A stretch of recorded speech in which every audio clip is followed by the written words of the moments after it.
Hello दोस्तों, नमस्कार। श्री आदि मारवाड़ क्लासेस पे आपका हार्दिक स्वागत है। तो करते हैं रीजनिंग की क्लास की शुरुआत, पार्ट नंबर 39। तो देखते हैं पहला क्वेश्चन दिया गया है, नीचे दिए गए विकल्पों में से संबंधित संख्या को चुनिए। यानी एनालॉजी से रिलेटेड क्वेश्चन है, सादृश्यता से। 27,813 का संबंध दे रखा है 777 के साथ। उसी प्रकार से 45,300 का संबंध 303 का संबंध किसके साथ होगा। तो इसमें क्या लॉजिक अप्लाई किया गया है वो देखते हैं। 27,813 का संबंध दे रखा है किसके साथ, 777 के साथ। क्या लॉजिक अप्लाई किया गया है, इसके अंदर 7 + 2 9, 9 और 7 17, 17 + 1 18, 18 + 3 21। यानी इन तीनों का योग क्या हो रहा है 21, और इन तीनों का योग क्या हो रहा है 21। यानी इसका योग और इसका योग क्या है, बराबर। तो इसी प्रकार से इसका योग कितना हो रहा है 45,303 का 4 और 5 9, 9 और 3 12, 12 3 15, कितना हो रहा है 15। तो इसमें देखना है कि इन चार ऑप्शन में से 15 योग किसका बन रहा है, 15 योग किसका बन रहा है। तो देखते हैं, 4 से 10, 10 8 18, इसका बन रहा है 18। 5 6 11, इसका 15 बन रहा है। इसका 12 4 16, इसका 13 4 17। तो इसमें 15 योग इसका 15 है, तो 15 योग किसका बन रहा है 465 का। तो इसका राइट आंसर होगा ऑप्शन नंबर बी, 465। कितना होगा 465, ऑप्शन नंबर बी इसका राइट आंसर होगा। सॉरी। देखते हैं नेक्स्ट क्वेश्चन नंबर 2 को। इसका राइट आंसर होगा option number B. Next question number, किसी सांकेतिक भाषा में 58 को 6425 लिखा जाता है, तो 72 को 449 लिखा जाता है, तो 35 को क्या लिखेंगे। यानी 58 को क्या लिखा है 6425, यानी 5 का स्क्वायर और ये 8 का स्क्वायर। 8 का स्क्वायर इसके पहले पास लिख दिया और 5 का स्क्वायर इससे दूर लिख दिया। तो इसी प्रकार से 7 449, यानी 2 का स्क्वायर 4 और 7 का स्क्वायर 49। तो अब क्या करेंगे 35 देखेंगे। 35 में क्या लॉजिक, 35 बराबर 5 का स्क्वायर 25 और 3 का स्क्वायर 9। 259 कौन से ऑप्शन के अंदर है, 259 ऑप्शन नंबर डी हमारा राइट आंसर होगा। यानी 5 का स्क्वायर 25 और 3 का स्क्वायर 9, एज इट इज लिखा गया। 8 का स्क्वायर 64 और 5 का स्क्वायर 25, 2 का 4 7 का 49। इसी प्रकार से 35 का संबंध 259। देखते हैं next question number 3। Next question number 3, नीचे दिए गए विकल्पों में से संबंध असंगत को चुनिए। नीचे दिए गए विकल्पों में से असंगत को चुनिए। असंगत देखना है, यानी 62 37 85 60, इसके बीच का देखेंगे अंतर। और तो इसमें कोई लॉजिक अप्लाई हो रहा नहीं, तो इसके अंदर अंतर कितना 25। 12 में से हाथ गया 5, पीछे बचा 5, 5 में से 3 गया 2, 25 -25 किया है। इसके अंदर -25 किया है। इसके अंदर -24, 4 में से 4 गया 0, यहाँ है -34। इसे -34 किया और इससे 13 में से 5 गया 8, पीछे बचा 8, 8 में से 7 गया, यहाँ बच गया 9, 9 में से 1, 9 में से 7 गया 2, यहाँ 25। यानी इन तीनों के अंदर अंतर कितना है 25 का। लेकिन ऑप्शन नंबर सी के अंदर अंतर कितना आ रहा है 34 का। कितना आ रहा है 34 का। तो हमारा राइट आंसर होगा ऑप्शन नंबर सी, क्योंकि तीनों में से असंगत कौन सा ऑप्शन है, असंगत है ऑप्शन नंबर सी, क्योंकि इन तीनों में अंतर कितना है 25 का और इसमें अंतर है 34 का। तो ये हमारा असंगत आंसर होगा। देखते हैं नेक्स्ट क्वेश्चन नंबर 4।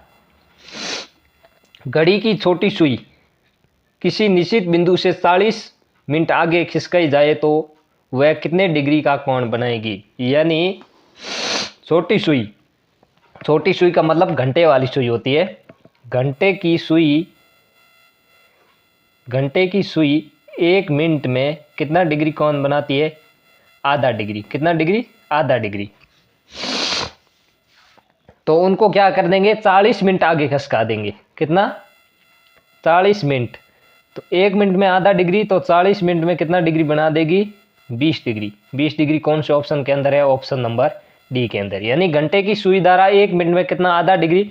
40 मिनट आगे खिसका दिया जाए, वह कितने डिग्री का कोण बनाएगी? 40 मिनट के अंदर 20 डिग्री का कोण बनाएगी। इसका राइट आंसर होगा ऑप्शन नंबर डी। देखते हैं नेक्स्ट क्वेश्चन नंबर 5।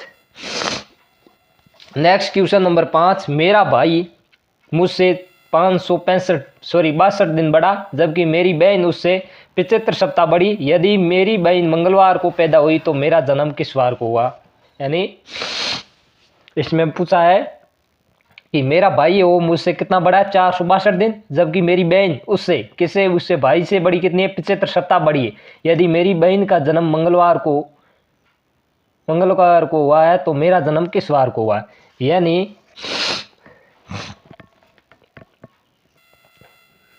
ये मैं 562 दिन बड़ा कौन है? बड़ा भाई। और भाई से 75 सप्ताह बड़ी कौन है? बहन। 75 सप्ताह बड़ी कौन है? बहन। 75 सप्ताह बड़ी बहन है। तो इसको मैं नेक्स्ट पेज के अंदर हल करके दिखा देता हूँ। यानी ये मैं इससे बड़ा है 462 दिन बड़ा कौन है? भाई। और भाई से बड़ी कौन है? 75 सप्ताह बहन। 75 सप्ताह बड़ी है बहन। कौन है? बहन। 75 सप्ताह यानी 525 दिन। कितने? 525 दिन। और 525 प्लस कर देंगे कितने? 562, क्योंकि 562 दिन कौन बड़ा है? भाई बड़ा है। और भाई से कितनी बड़ी है? बहन। 525 दिन बहन बड़ी है। तो 525 प्लस 562 किया, 525 प्लस 562 कितना बन गया? 1087। 1087 दिन हुए कुल मिला के। तो 1087 भाग दूंगा 7 का, क्योंकि एक सप्ताह के अंदर दिन होते हैं 7। कितने शेष बचेंगे? 2। भाग देकर चेक कर लेना। 155 भागफल 2 शेष 2 बचे। तो मेरी बहन किस वार को पैदा हुई? मंगलवार को। तो मंगलवार के अंदर 2 मैं ऐड कर दूंगा। मंगलवार प्लस 2 बुधवार और गुरुवार। तो इसकी बहन ये कौन से वार को पैदा हुआ? गुरुवार को। गुरुवार कौन से ऑप्शन के अंदर दे रखा है? ऑप्शन नंबर डी के अंदर, गुरुवार। इसको मैं एक बार वापस समझा देता हूं।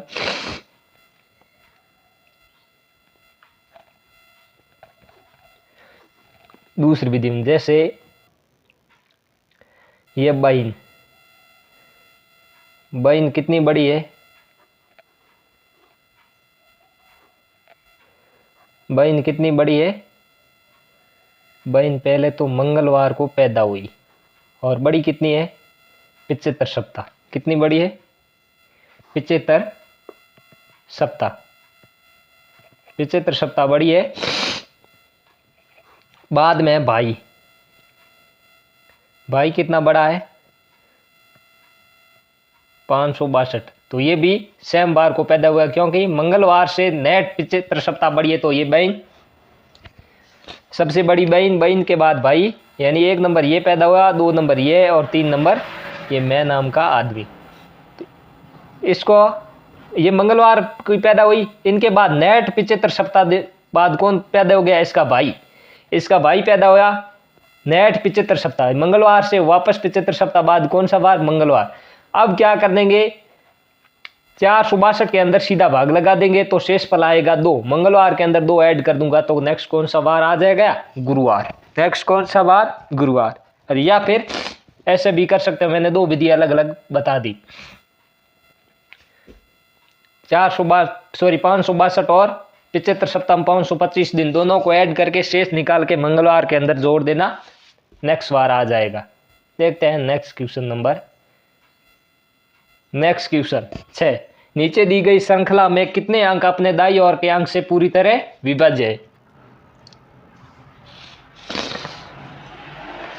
पूर्णतः विभाज्य है, यानी ये 3, 6 3 से विभाज्य है, ये 8 इससे विभाज्य है और ये 8 इससे विभाज्य है।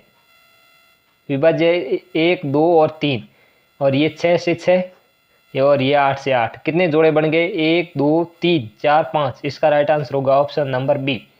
नीचे दी गई श्रृंखला में कितने अंक अपने दाईं ओर के अंक से पूर्णतः विभाज्य है? तो इसका राइट आंसर होगा ऑप्शन नंबर बी 5। 3 से 3 पूर्णतः कटता है, 8 से 8 और 8 से 8, 6 से 6 और 8 से 8। कितने अंक है? 5, जो पूर्णतः अपने दाईं ओर के अंक से विभाज्य है। देखते हैं नेक्स्ट क्वेश्चन नंबर 7। नीचे दी गई आकृति में कितने त्रिभुज है? नीचे दी गई आकृति में कितने त्रिभुज है? तो इस प्रकार की आकृति होती है, उसके अंदर कितने त्रिभुज होते हैं? तो इन खंडों को गिन ले। ये खंड कितने हैं? 4, 4 इंटू कर देंगे 2, कुल मिला के कितने त्रिभुज? 8। अब इस प्रकार की आकृति होती है, उसके अंदर कितने त्रिभुज होते हैं? इसके अंदर भी खंड गिन लो। तो ये 1 और 2 खंड है, तो 1 + 2 किया, कितने बने? 3। 8 + 3 हो गए 11। अब कितने त्रिभुज बाकी है? एक तो ये रह गया 12 और एक ये रह गया 13। कुल कितने त्रिभुज है? यानी इस आयत के अंदर 8, 3 इसके अंदर 11 और एक ये 12 और एक ये 13 त्रिभुज। कुल मिला के कितने त्रिभुज है? 13। ऑप्शन नंबर सी इसका राइट आंसर होगा, ऑप्शन नंबर सी। कुल मिला के कितने त्रिभुज बने इसके अंदर? 1 + 2 है 3। कितने त्रिभुज है? 13। ऑप्शन नंबर बी इसका राइट आंसर होगा। एक त्रिभुज इससे बनेगा ये और एक त्रिभुज एक ये बनेगा। तो कितने त्रिभुज है? कुल मिला के 13 त्रिभुज। देखते हैं next question number 8। Y 6 metre पश्चिम में चला, दाएं मुड़ा और आगे 8 मीटर चला। अपने शुरुआती बिंदु पर वापस जाने के लिए उसकी यात्रा करने की सबसे छोटी दूरी कौन सी होगी? यानी वाई नाम का कोई व्यक्ति है, पश्चिम में चला और दाएं मुड़ा, 8 मीटर आगे चला। अपनी शुरुआती बिंदु पर वापस जाने के लिए कितनी दूरी है? मैं नेक्स्ट पेज के अंदर हल करके दिखा देता हूं। वाई 6 मीटर पश्चिम में चला, ये दिशा उत्तर, दक्षिण, पूर्व और पश्चिम। 6 मीटर पश्चिम की तरफ चला, यहां से 6 मीटर पश्चिम की तरफ चला और वापस दायां, इसका दायां किधर है? इधर। 8 मीटर दाएं मुड़कर चला। अपने शुरुआती बिंदु यानी इस बिंदु से अब ये कितनी दूरी है? तो ये ज्ञात करनी है, यानी ये कर्ण ज्ञात करनी है। कर्ण ज्ञात करने का फॉर्मूला होता है, कर्ण स्क्वायर बराबर होता है लंब स्क्वायर प्लस आधार स्क्वायर। तो कर्ण स्क्वायर बराबर लंब कितना है? 8 का, और आधार कितना है? 6, दोनों का स्क्वायर। कर्ण स्क्वायर बराबर 8 का 64 और 6 का 36। दोनों को जोड़ा तो कितना बना? 100। दोनों को जोड़ा तो कितना बना? 100। कर्ण स्क्वायर बराबर 100। तो कर्ण बराबर ये 100, इसको रूट इधर आके रूट लग जाएगा, तो कर्ण बराबर कितना आ जाएगा? 10। कर्ण बराबर कितना आ गया? यानी 100 का इसको रूट निकालने पर कितना मिला? 10। तो अब पूछा क्या है, अपने शुरुआती बिंदु से कितना दूर है? ये दूरी कितनी है शुरुआती बिंदु से? कर्ण आई 10 मीटर, तो इसका राइट आंसर होगा 10 मीटर। 10 मीटर कौन से ऑप्शन के अंदर है? 10 मीटर ऑप्शन नंबर डी के अंदर दे रखा है। 10 मीटर, यानी ये 6 मीटर चला, वापस 8 मीटर चला, तो अब ये दूरी ज्ञात करनी है। तो फॉर्मूला लगा देंगे, कर्ण स्क्वायर बराबर लंब स्क्वायर प्लस आधार स्क्वायर। ये फॉर्मूला लगाते 8 का स्क्वायर प्लस 6 का स्क्वायर करेंगे, दोनों को जोड़ा तो बना 100 और 100 का स्क्वायर रूट निकाला तो 10 प्राप्त हो गया। 10 ऑप्शन नंबर डी के अंदर दे रखा है। देखते हैं नेक्स्ट क्वेश्चन नंबर 9।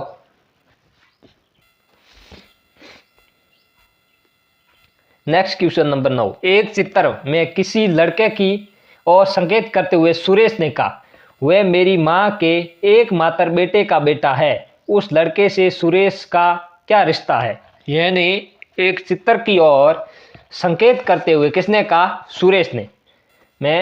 सुरेश ने कहा, ये सुरेश है। सुरेश ने कहा, नहीं, मैं सुरेश को एस से रिप्रेजेंट कर देता हूँ मैं एक पॉइंट। किसी चित्र की ओर संकेत करते हुए सुरेश ने कहा, यानी ये सुरेश है, सुरेश ने कहा वह मेरी माँ, यानी ये इसकी माँ के एकमात्र बेटे का बेटा, यानी एकमात्र बेटे का बेटा सन, एकमात्र बेटे का बेटा। उस लड़के से सुरेश का क्या संबंध है, इस लड़के का सुरेश से क्या संबंध है, यानी सुरेश की माँ का पुत्र, सुरेश इकलौता पुत्र है, तो सीधी सी बात है सुरेश वह मेरी माँ के एकमात्र बेटे का बेटा है, एकमात्र बेटे का बेटा है। एक मिनट, एकमात्र बेटे का बेटा है। तो इसका मैं यहाँ डायग्राम बना देता हूँ, यानी सुरेश ने क्या कहा, ये सुरेश है, सुरेश ने कहा मेरी माँ के एकमात्र बेटे के, ये सुरेश की माँ का एकमात्र बेटा, एकमात्र बेटा होगा उसका बेटा। तो सुरेश के साथ, इस एकमात्र बेटे के साथ क्या रिश्ता होगा, पिता पुत्र का। ऑप्शन में क्या दिया है, ऑप्शन में दिया है सुरेश का क्या रिश्ता होगा, पिता। सुरेश इस लड़के के साथ क्या लगे रिश्ता होगा, पिता होगा इसका, यानी सुरेश की माँ का एकलौता पुत्र बोला है सुरेश और उसका बेटा, तो सुरेश का बेटा ही होगा, क्योंकि इसकी माँ के ये एक ही पुत्र है सुरेश और उसका बेटा है, तो इसका साथ क्या संबंध होगा, सुरेश क्या लगेगा, पिता। ऑप्शन नंबर डी इसका राइट आंसर होगा। Next question number 10। पी का अर्थ भाग, यानी पी का सूचकांक भाग है, क्यू गुणा का सूचक है, आर प्लस का सूचक है, एस माइनस का सूचक है। तो इस समीकरण का मान ज्ञात करना है। 16 क्यू का अर्थ दे रखा गुणा, 12 पी का अर्थ दे रखा भाग, 6 बाद में आर का अर्थ प्लस, 5 एस का अर्थ माइनस और 4। तो सर्वप्रथम क्या करेंगे, बोर्ड मास का नियम होता है, सर्वप्रथम करेंगे डिवाइड, 6 दूनी 12, 2 प्लस 5 माइनस 4, 16 दूना 32 प्लस 5 माइनस 4, 32 और 4 5 37, 37 माइनस 4 33। ऑप्शन नंबर डी इसका राइट आंसर होगा, ऑप्शन नंबर डी। एक बार वापस चेक कर ले, यानी 12 में 2 का भाग दिया, 6 का प्राप्त हुआ 2, 16 दूना 32, 5 37 माइनस 4 33 इसका राइट आंसर होगा। तो दोस्तों इस वीडियो को कर दीजिए शेयर और सब्सक्राइब, ताकि मैं इसी प्रकार से मोस्ट इंपोर्टेंट रीजनिंग के क्वेश्चन आप तक प्रोवाइड करवाता रहूं।